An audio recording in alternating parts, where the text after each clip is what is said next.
Welcome to the Natural Parents Podcast, where we will cover all things faith, health, family, and wealth through a biblical perspective of putting things in life that matter most back into order.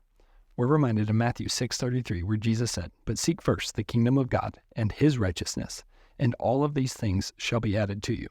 Join us each week as we focus on what truly matters most in this life and passing those values on to the next generation. This is the Natural Parents Podcast with Ryan and Abbie Hukin. All right, guys, welcome to the first ever episode of the Natural Parents Podcast. The one where they introduce themselves. So, guys, we're super excited to have you as a listener. If you find value in this, please share it with somebody else. That's the whole purpose of why we're doing this. It's not that we've got it all figured out. It's just that we found that there's a community of parents out there that are trying to live life differently. And by differently, I mean differently from what society tells us to live it like. So we always say our four pillars are faith, health, family, and wealth. And it's really important, you always say, in that order. Yeah. Putting them back into order. And so I think society would flip them just right upside down on its head. And all too often, wealth is the biggest thing that we're pursuing. I do think it's an important thing because it's a tool. It's leverageable for God's glory and God's goodness in this world that we live in. But I believe Satan would have us pursue it as our God. And we do so. It puts, we make decisions based on that for how we could use it, not how it could glorify God, how we could bring purpose to this world while we're here. And so if you're listening and you think somebody else, oh man, they're going to really love this, something comes along the way, please just share it with others. That's all we ask you to do. We're just excited that you're a part of our community and we're excited to have you here. So and so it really just is exciting to be able to bring in different experts in the different pillars and get their perspective and just make sure that what we're giving in all of the pillars are faith-based and from Christians and things, because that is just the most important. Whenever you're getting any advice, make sure that it's quality advice. And so I'm just really excited for all the guests that we're going to have too. Sure. We've always heard it said, there's nothing new ever created under the sun, right? So anything we share or we've been taught that we get to bring to this platform, I want to give credit where credit's due. And so even better than that, sometimes we're going to be able to get it straight from the horse's mouth. We're going to bring experts in faith. We're going to bring pastors, teachers, things like that in, health experts, different doctors, different health providers, minds out there on that subject of health. Family, bring family people in that have done a great job. How cool would it be to have some people that have lived it a little longer than us to be able to share with us some tips and tricks and secrets for ways that we can raise our kiddos. And then, of course, wealth advisors, people who have it in order of stewardship, mostly and primarily of, everything we have is a gift from Christ, right? So God gave everything to us through his son, Jesus, and anything we have is his. And so how could we leverage that to give him back what was already his, but with a premium, so to speak, with a return on that investment that he made in us. So I can't wait to bring some of those conversations to the group here. So yeah, me too. One of the things I think is important to note is we talked about why would it be this way in our world? Why would the world have us look at things in a reverse order of faith, health, family, and wealth? So instead it would be wealth, family, health, and then our faith last. Yeah. It's a devil's world. Yeah. It's his. And so there's lots of distractions. And if you're not intentional with what you're pursuing, where your money's going, like what you're supporting financially, then that's how that gets flipped, because the world and the media and just everything, social media, everything is going to point you in a direction, and you have to just make sure that it's the direction that you want it to be. So just being super intentional about that and where you're leading your family. I think intentionality is a good word. I think without intention, we are left to the schemes of the devil, so to speak, like we say. And absolutely. I know I've heard it said, not everything spiritual warfare and these different things, but there's demonic forces, there's evil forces, there's crooked and depraved hearts that live in this world who are kind of sometimes having their way with it. And so if we're not very careful, then our kids might fall victim to that too, right? And so being super intentional with that conversation, expanding that conversation, inviting people into that conversation is really what it's all about. The Bible says that all this world has to offer is the lust of the eyes, the lust of the flesh, and the pride of life. And like if we look at those three things, we just wind up empty, looking for the next thing that's going to hopefully make us happy, and that's really not what it's all about. So pursuing our families, our relationship first, so that it's an example for our kids. That's where the family piece and the family pillar, I think, will come into conversation very well. Is that setting the example as parents? Again, we don't have it all figured out by any stretch of the imagination, but I am excited to have conversations with some experts and just other people and invite people into that idea that, oh wait, maybe not everybody, maybe some of the people struggle with the same things I do. Yeah. So yeah, let's share our backgrounds a little bit. So Abbie, tell everybody who you are. Well, I feel like it's a we because we started dating in high school, and then we went to college, and we got married, and then moved to St. Louis and went to college and went through a lot of, it wasn't hard in the moment, but looking back, I'm like, that was hard. And it was I don't feel first like world hard. Yeah. Right? It was just like pinching pennies and eating bean burritos. Tacos. Fried bean tacos. Oh, y'all. Gross. With hot sauce. With hot sauce. And I was in nursing school, and you were in chiropractic school, and we spent literally all of our time that we were home. I had a job at a local hospital, and you had like 2 jobs. One was overnight, and the other one was just anytime you weren't at school. But we just spent our time with our backs to each other. Yeah, in each other's presence. Yeah, in the same study room, but we each had our own desk, and our backs were to each other, and we studied. And our dog Bella, she was there. And then that study room became our twins' first nursery. So, again, we have 3 kiddos. So we have twin, now 6-year-olds, and almost 4-year-old. He will convince you that he is 4. He's been saying that for the last 3 or 4 months. Yeah, until he cries. And then he says, I'm only 3. And I said, I thought you were 4. I was lying. Yeah, so they're a hoot. They definitely keep us on our toes. We love it. We love being parents. I think from an identity standpoint, I know I've said that before, that it's probably, I'm not saying this is right, wrong, or otherwise, but where I attach a lot of identity is husband and father, and things like that. It's like a lot of times people, you introduce yourself and say, hey, who is Abbie, right? It's like, oh, and then we categorize ourselves by what we do, not necessarily actually who we are. Yeah. Something I think is really interesting. I've heard it in multiple different places, so I can't source it, but the I am part of an introduction. So, hi, I am Ryan. Or you say, hi, I am Abbie. The I am is the covenant name of God, like written in the Bible. It's Yahweh, which is also supposed to be like taking our breath. So it's like when pronounced properly in the original language, which I cannot necessarily speak by any means. Give it a go. It's Yahweh. Like it's like this breathe in, breathe out kind of thing. And so further yet, the first thing we ever say in our life, if that's the truth, is Yahweh, the covenant name of God.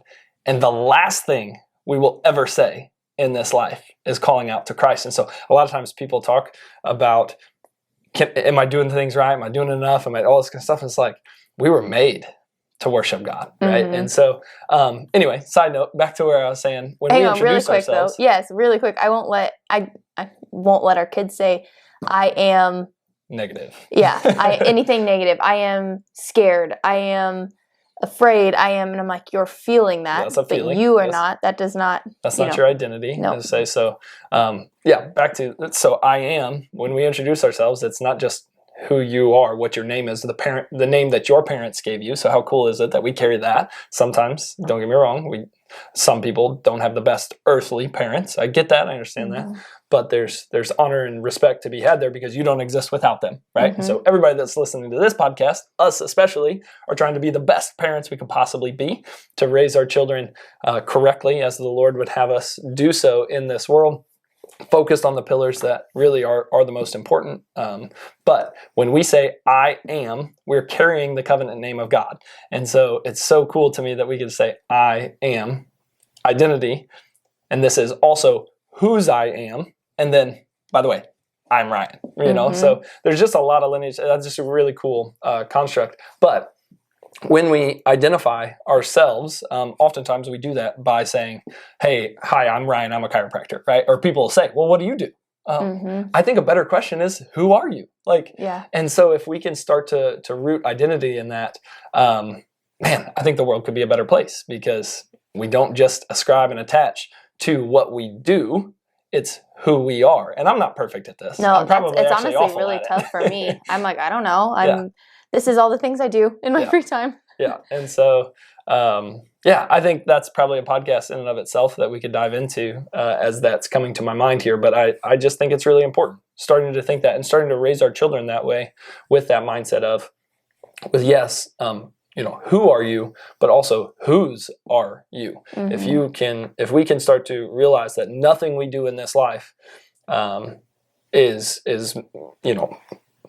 determinant of where and how we will exist in eternity, because of what God's done for us and whose we are, I think it's a much freer way of living life. No, it doesn't mean just go out and live crazy and do all these crazy things, but I think that's really important. So, as we were saying, all that being said, yes, background information. Abbie's a nurse. I'm a chiropractor by trade. We have 3 amazing little beautiful souls that God has blessed us with, that we're doing our best job not to mess up. I say we're just all messed up. We're all messed up people trying not to mess up people in our own rights. But we now have started our homestead, our little funny farm. Yep, my parents would call it a funny farm. We have pigs and chickens and dogs and a cat and bunnies, and I want a milk cow named Rosie, so I hope she's coming soon. Stay tuned on that. We'll keep you guys all updated on what animals we add next. Let us know what you think we should add next. We live in a camper right now too while we build our house, and that gets interesting. And but we'll make it work. We do. It's a matter of enjoying the journey. Like, it's so cliche, the joy is in the journey, and people say that, but a mentor of mine, his name's Dave Meltzer, he once told me and said that proverbially, there is no better than here. And just living in the moment, guys, if we can teach our kids to do that, to know whose they are, to live in the moment, enjoy life, whatever it brings, whatever chaos or stressors or things like that, and just say, all right, thank you, God, for the opportunity to get stronger today, and just go forward. And doing these things. That's a little bit about what this podcast, I hope, is going to be. And again, just a little deeper into who we are. So a lot of people ask Abbie all the time, like when they hear about kind of how that dynamic works, like, again, this podcast being called The Natural Parents, it's like a little bit of a play on words, like parenting, comes naturally to some, and we want that to, as we do it more, it starts to become more and more natural. But also there's this more trend to go back to the more natural way of doing things. So as far as how we address our health from a more natural, or as our kids like to say, organic standpoint. Is DIM organic? Is DIM organic? Did DIM have food dyes? That's what they like to say a lot. So people often ask that. What's that like? Nurse, chiropractor. Yeah, well, I always joke and say, well, we loved each other before that. So, but really, we had to endure it together. But really, I don't feel that I had like a strong opinion whenever I went to nursing school. It was more that I just love to help people. I love to love people and help people and be there. And so nursing provided that solution for me. And it was one night when we were early on in school and you came home, and I think I can just drop this in here, that you're like, what are we going to do about vaccines? Are we going to vaccinate our kids? And I was like, well, like I assumed like we're vaccinated, and that's where the conversation started. You're like, I don't think we should. And I was like, okay, well, let's talk about it. And just having an open mind and weighing the pros and cons of that huge subject, and doing a lot of research and reading and praying on what was best. But that is just, we've kind of taken the best of both worlds and combined them. And I always say there's a time and a place for medicine. We're never against medicine. I just don't believe that it should be our first thing that we reach for. And with our kids, I mean, almost a combined 16 years of kids, if you look at it that way and space them out, our kids have gratefully never had a medication. Yeah. And I do believe that that's because we've reached to other things first. It's not because they've never had strep throat or they've never had an earache or things like that. It's just we have different things in place that I think if the world knew more about, they would reach for those things as well versus the medications. Yeah. And as obviously the caveat or the disclaimer here would be like, nothing we ever share is medical information, medical advice, talk to your doctors, do all those types of things. But that is true. And we feel the blessing that is that our children have been so fortunate to be so healthy. Mm-hmm. But I do think it started way before the kids were born. Yeah, we started having tough conversations, again, from a background that, again, I grew up, my dad's a pharmacist. And so I grew up, we took a lot of medication. It's not wrong. I'm not saying, like, it was different. Like, we had the sniffles or something going on. It's like, I took a lot of antibiotics. You took a lot of antibiotics. I couldn't tell you the last time an antibiotic came into my presence, and it's not because, again, I'm sitting here, high and mighty. It's just that there are options and there's ways. And I know that some of you listeners are out there saying, well, how do we do that? How do I navigate those things? And that's what we want to open the conversation up for and encourage you and empower you to be able to go and ask those questions. Because prior to that, like I said, that was how long were we married before we had the kids? 4 years? 4 years. So 4 years of conversation, because we got married. I started chiropractic school like the next day. Yes. And chiropractic school, for all it's not, there was just opportunities for it to kind of come into this question of like, well, living more naturally or living more organically or doing things without medications.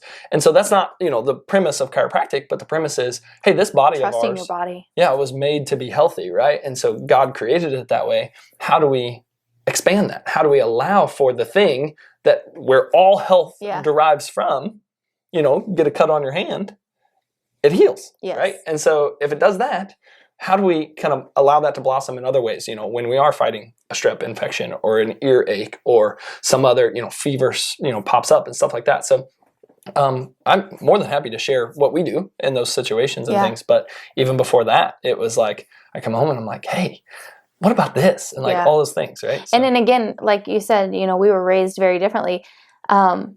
I told my mom not too long ago, I'm like, I'm not mad at you. Like, you did the best that you could do given what you had. And that's all that a parent can do. And so, the way that I think, honestly, parts of the ways that we were raised, I was really sick whenever I was born. So my life started on antibiotics and not breast milk and all of the things which just destroy a gut and don't set you up for success. But my mom didn't know any better, but also didn't have a choice. So again, where medicine comes in, it comes in at, and super grateful for that.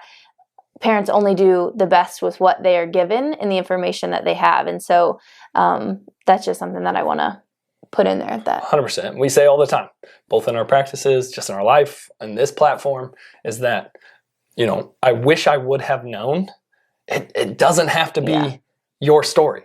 Because we talked with our parents, that generation that raised us, other kids like in between. It's like, man, I didn't have that. I didn't know. And so that's what this is all about, guys. When I talk about, if you find value in this, if you're loving what you're hearing, just share it, because this is my goal, to be a conduit in this world for people to feel empowered to just ask questions, to look a little deeper, to overturn another stone and say, wait, no, there might be a better way of doing this. Do we have to do option X, Y, or Z first, right? And so really about it is. There's a church I love to listen to. It's called the Church of 1122. And the pastor there, his name's Pastor Joby Martin. It's out of Jacksonville, Florida. And he did a whole sermon series on this thing called the Upside Down Kingdom. And it was just like, when we think of worldly and earthly and humanly, how we would run a kingdom, it looks totally different than the way God would have us do it. And so all things, faith, health, family, and wealth, we should probably do them in a way that doesn't make sense to us on the surface, because we have to assess, where is that information coming from? how did I get and gather that information and that way of thinking? Because that was like the first thing. I mean, I remember hearing that from a doctor. I was like, he said something like, oh yeah, well, I had measles growing up. And I was like, like, no way you'd live to tell the tale. You'd be dead. Yeah. Right? And man, guys, it's just honestly not true. Don't get me wrong. I'm not to say that it doesn't affect people differently. It does. But I, in my brain, had been conditioned to believe that it was so bad that no one could live through it. When there's plenty of evidence and research and shows that most of the time it's pretty bad rash, fever, and then we get better because that's what our bodies were created to do. And so how do we allow that to blossom in our children? Yeah. How do we do that? How do we make sure that health piece is integral of true health in the way that I think God intended for it to be? Yeah, trusting their bodies, trusting the resources that are out there that come from the earth, and just trusting our intuition, because I think that intuition is a big one for parents that can just really, I guess, show the right way for your family and your children, and not necessarily being focused on what somebody else is doing, but just making sure that you're doing what you think is right for your family. Sure. Always. And obviously we dove headlong into this lifestyle and all this kind of stuff, and we got the funny farm going, and you want a milk cow and all this kind of stuff. And so somebody might be sitting here listening to this and saying, oh my goodness, like that is not realistic for me, right? Like, so what do we do whenever we don't feel like that's the lifestyle we want to live? We don't want to raise pigs and chickens and stuff like that. I know some of you listeners are, you're like, so I want some, like all this stuff. But if we feel like we're in the gap between that, I know, because we lived in that gap for a while prior to where we are right now. So yeah. What are your thoughts on that? Just like the most logical next step. And it's almost like once you, like it can go for household products. If you want something less toxic, you get rid of one and you replace it with something better. And that's where the Natural Parents Group is a community that we created on Facebook that has lists of things. It has remedies in there, but it's also a community that you can go and ask questions to. So, say your kid gets an earache and you have, say they're prone to that. You get them scheduled with a chiropractor, get them checked and adjusted, help that fluid drain, but you also have garlic oil, ear oil on hand for when those happen. That's just one less time that you reach for those antibiotics, and just do little bite-sized pieces that then you can master, and it doesn't all feel new and overwhelming all at once. Absolutely. And that's one of the things that you started in that group that I love so much, was just saying like decreasing your body's burden. Yeah. Okay. So it's not possible for me to, buy property right now and go and live the homestead life and do all this kind of stuff. I live in an apartment in, downtown St. Louis. Okay. Well, what household products are still in there that are really causing your body more damage than they are good? Yeah. We talk about that all the time. How many chemicals the average American leaves their house with on their body, on or in their body every single day. It's like, okay, well, let's just let's look at the shampoo. Let's look at the toothpaste. Let's look at the cleaning products themselves. Again, how can we do that with a more natural sense in mind? Because there are so many different disrupting chemicals and things out there that are affecting us, but they're also affecting our kids, which is really what this is all animals, about. Even if you have indoor animals, they're affecting them too. Yeah, for sure. Absolutely. So I think the last point of reference here is just like we talk about the Deuteronomy 6, chapter 6 lifestyle and raising our kids with a kingdom focus. Yeah. So guys, if that's where I'll leave you with, something you can go check it out, is read Deuteronomy chapter 6. I think you'll find a lot of value there of just kind of God's promise to us of what we could do to keep our kids focused on Him and the life that we're promised to live when we do so focused on Him, following what He tells us to do, what's in His Word, all those types of things. So thanks for joining us. I hope this was valuable, that you get to learn a little bit more about who we are, and we can't wait to see you on the next episode. From the bottom of our hearts, we want to thank you for listening. If you enjoyed this podcast, please share it with someone you know and leave a review. By doing so, we're able to grow this community of amazing people just like you and raise a generation of children that know God and do His will on earth. We'll see you next time.